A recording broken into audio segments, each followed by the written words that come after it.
Hi everyone, we've got 2 hours and 34 minutes left on the clock. We're working away quite nicely.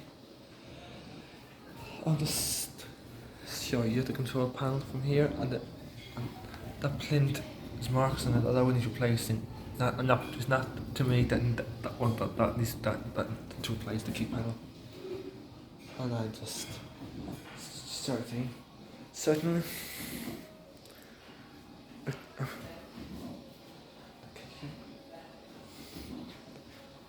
This oven I need to actually do a video of. It's been a while since I did a video of it. Yep. I did not put this wash on. It's got multi-zone. What that button is. All the detergents are located in here. Yep. Thanks for watching, guys, and hope you enjoy this and enjoy your evening. Bye for now, and hasta luego.